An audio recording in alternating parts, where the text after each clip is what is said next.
Let's look at 5 ways you may build trust in your community. First, and this is important, do not presume trust. Like I said just a couple of minutes ago, there was a time in the not too distant past when a devout Christian would have been among the most trusted members of a community. Of course, in some cultural contexts today, especially the American South, this is still sometimes the case.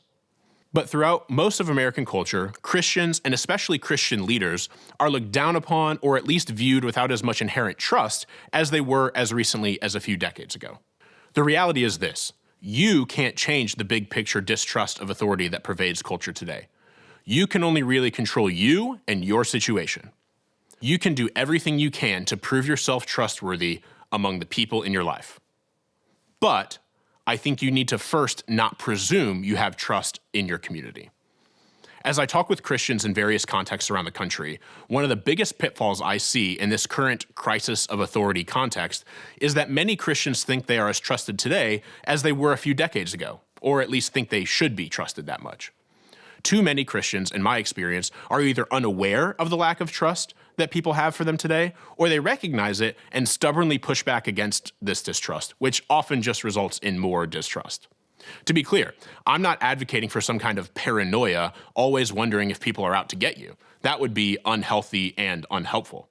But I do think that it is more practical for Christians today to presume that they need to fill a trust deficit as they interact with others, rather than think they are operating with a surplus of built-in trust that is simply bestowed on them because of their faith. One of the ways I think about many things in life is on a sort of -5 to +5 scale, like a number line. Like a rough Monday is a -3 on that kind of scale. And on a typical Wednesday is maybe a solid 0, right in the middle. But an awesome Friday, that's a +3. Other than a great weekend, what's better than a great Friday? You get the picture. I think too many Christians, especially in a new context or among strangers, operate as if their trust score is around a +3 or so. I think a lot of us presume that people in our community or even our neighbors trust us more than they actually do.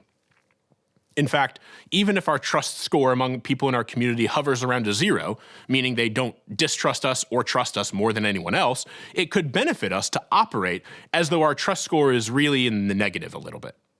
Because if we just presume that we have a trust deficit and we do the hard work of building trust from the get-go, we could actually be in the positive on that trust meter pretty quickly.